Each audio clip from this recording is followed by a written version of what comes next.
What's going on, fellas? Mark and Travis here, and we just got back from the movie theater. And we just seen Guardians of the Galaxy Volume 2.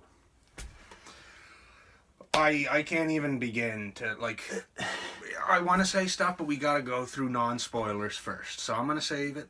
But, starting off the story, basically it's a sequel, but it's a very good sequel.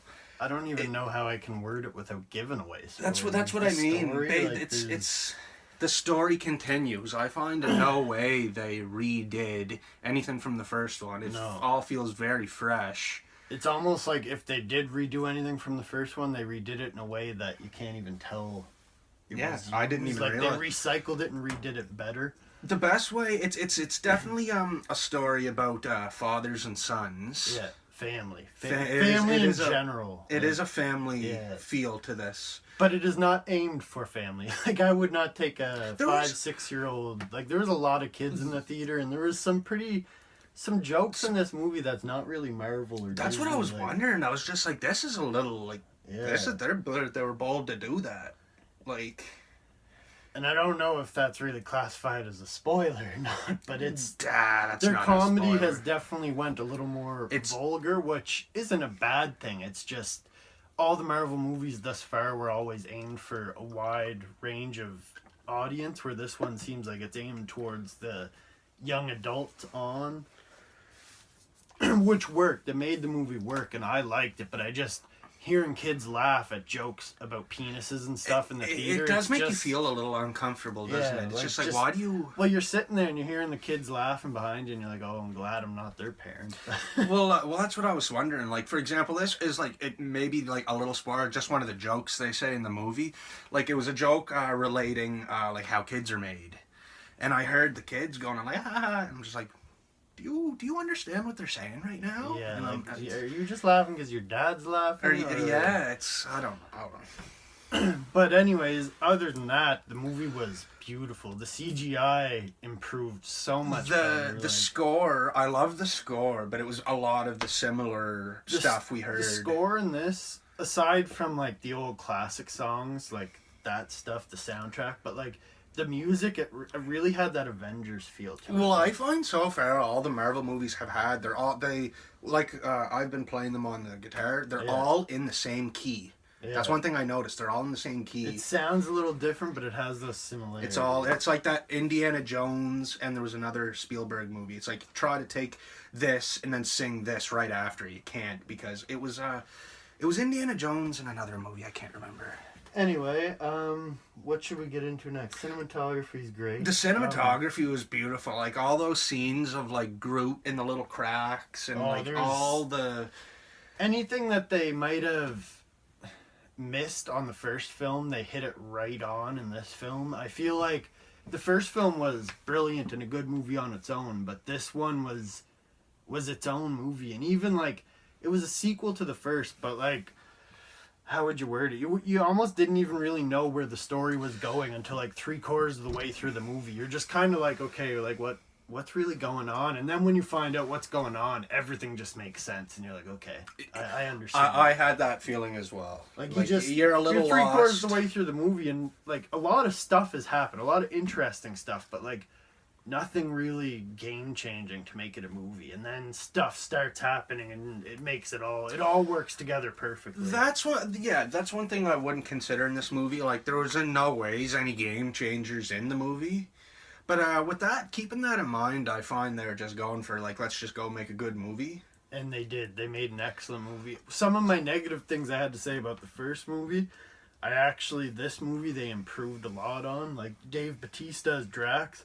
Didn't really like him in the first one, but this movie, he's probably my favorite character. He was all out. He was just not nothing but laughs in this movie. He was funny, but in a dead serious way, which is what made it I funny. got that from the first one, too. Yeah. For example, when he's in the first one, he's like, I like your knife, I'm keeping it. It's my favorite knife. Yeah. And it's just they embraced that humor a lot more in this movie. Yeah, the comedy in this movie is spot on. I thoroughly enjoyed it. And the acting in it as well. Like I said, with Dave Bautista, his acting seemed seemed a little iffy in the first movie. This movie, I loved it. I don't know if he took acting classes or he just watched the first movie so many. To me, yeah, I feel as though his character, I find he did the exact same thing. But with this one, they're just like, okay, people liked you in the first one, so now just go all out and just like be. I thought it was great. Well, we may as well get into spoilers. Okay, if we're gonna get into spoilers right now, I gotta say one thing. Well, it's actually two things, but I'm gonna say one thing. Yes, Ego is a living planet. And you do see the living planet. It's a glimpse. It's only about the actual planet's face. Anyway. Yeah, like it is a planet, and he does have the face. I was hoping for that, and we got it. Thank God. But Ego and Peter Quill, Star-Lord, they are both Celestials. The Celestials. Now, Peter might only be half Celestial. Quarter, I think, wasn't it? It was quarter, like, half, but it is in there. I don't know if it'll come out in Infinity War, but we know that it's in there. The Celestials will be coming for, I think, part 4. Well, the Celestials in this movie, you see them like Rocket and Yondu are going through all these time dimensions. They're trying to get to a spot and where they're trying to get, they have to take all these shortcuts, almost like Star Wars, going all these places. And they go to this planet, and you just see all the Celestials there talking, and Stan Lee's there in a space outfit. And he's like, and then I was dressed up as a FedEx guy, and he's clearly talking about Civil War. No, that's what I mean, man. Stan Lee is the Watcher, or whatever they call him. That has the potential for Doctor Strange to open up these, like, gaps in time, or, like, these portals to other dimensions. If they wanted to, like, they could really, really, really just go out and say, hey, Tom Holland Spider-Man, I'm going to take you through this portal and meet Tobey Maguire Spider-Man. Oh, I love that. And it could work because, like, with him being that character, Stan Lee, that is the potential that Stan Lee is actually playing the same character in every cameo he's ever done. Including X-Men, like, everything. Like Spider-Man, Hulk, X-Men, Fantastic Four, everything. Like, he is the same person in all those films. Because did you ever notice that every time he's credited, he's always credited as just something like guy on the sidewalk and like ladies man hitting on alien and like this and that. I feel as though this is pretty much confirming that Stan Lee is hoping anyway. But some of my favorite scenes in the movie, I just want to get it out there beforehand. One of them is when Drax straps himself on the back of that ship. Oh, and they're tugging him away. They're tugging him in the sky, and he's just being ripped around, just shooting his gun at the what are they with the gold guys? I don't know what they were, but they were scary as fuck. Yeah, they were freaky. They freaked me out. But that is probably one of the best scenes in the movie, aside from this guy had to use the bathroom and actually missed one of my favorite scenes in the film. And basically all the Ravagers are in the woods going rockets down ship, and it's Rocket, Raccoon, Rock. Fuck. That same guy, man. I know, Rocket, Raccoon, fucking Groot, and who is it with him? Yondu. Nebula, maybe? Whenever they're just at the ship and everyone leaves. Anyway, all the Ravagers are coming in. Rocket Raccoon's hiding in the trees, and he has all these like mines set in the woods. And they set off this thing that shoots a bunch of darts and puts a bunch of them to sleep. But then these other Ravagers hit this mine that just, whenever Rocket activates it, I don't know if it does something to the gravity, but it just sends all of them up in the air, like probably 100 and 150 feet. They all drop, and he keeps just hitting the buttons, and it goes from this view far away from the woods, and you just see people going up here and dropping, people going up over here and dropping. It's just... Rocket's gadgets in this movie were just so That's another good. thing, the gadgets. That's what I was thinking in the theaters. Like, seeing Star-Lord flying around, it's just like, this is a major improvement. Like, massive upgrade from the first movie. Like that part where they're looking for the tape. That's one of my favorite scenes too, and it's just because it's one of those intense comedies that just work. Mm-hmm. Like, some people try and pull it off, it doesn't work. This just worked perfectly. Like, and we also got what's his name made a cameo in the movie, not in the post-credits scene, but we also got to see Howard the Duck make a cameo too. Yeah, in the credits and actually in the movie. He was just sitting there, but I mean, he was in the movie, and I was kind of wondering going into it, Are they going to throw him in it? Is it going to be another end credit scene? Like, with that being said, with him showing up in this movie, a lot of people said, "Oh, we're gonna get a Howard the Duck."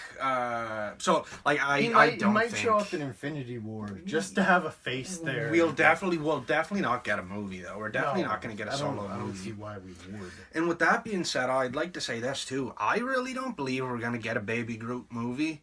A lot of people are saying that we might get a spin-off. After watching that scene, actually, I was just talking about the forest scene. After watching that scene, I can thoroughly say that I would pay to go see just a movie based on Rocket Raccoon and Baby Groot. That would be cool. I could go see that. Now, a Baby Groot movie, I don't think I'd go see. Baby Groot was awesome in this movie, but I just don't think they could make a movie about it. Based about him and still have adults wanting to go see it, because it's... I am Groot. I don't know. That he doesn't say, yeah, exactly. And some of the stuff he does, or he says, like, he says, I am Groot, but, like, Rocket Raccoon understands what he's saying. Some of that stuff is actually really comical in this movie as well. For spoilers, what else is there? The only other spoiler I can think of, like, personally, we got a little glimpse of it in a post-credit scene in the first Guardians of the Galaxy. In the same spot where the Collector and like his place is all trashed, and we see Howard the Duck, and we see a cocoon in the background, man, and it's straight out confirmed in a post-credit scene for Volume 2. Adam Warlock is on the way, and we should also add was he the last post-credit scene? I think, yeah. This movie had four post-credit scenes. So if you go see it, make sure you sit through the credits and watch them all. I mean, nothing amazing, but if you're... I thought Civil War had a lot of post-credit scenes. Like, if you're an MCU fan, you'll enjoy it. I mean, but if you're an MCU fan, you know to sit through it. Three out of... No, actually all of them. Like, every post-credit scene does have something to do with the Guardians of the Galaxy. Yeah, it wasn't the extended universe or nothing. Yeah, it's like... I don't know. But Celestials, Adam Warlock, they're all going to be here for Avengers Infinity War. Thanos' name was dropped a lot, too. In the movie. No, he wasn't in the movie, but I kind of... he knew he wasn't. I thought Thanos was going to be in the movie. I told him going into it he wouldn't be in it, but guaranteed his name would be dropped. But that's because he has 2 daughters in the movie. Yeah, so exactly. He knew his name would be dropped. I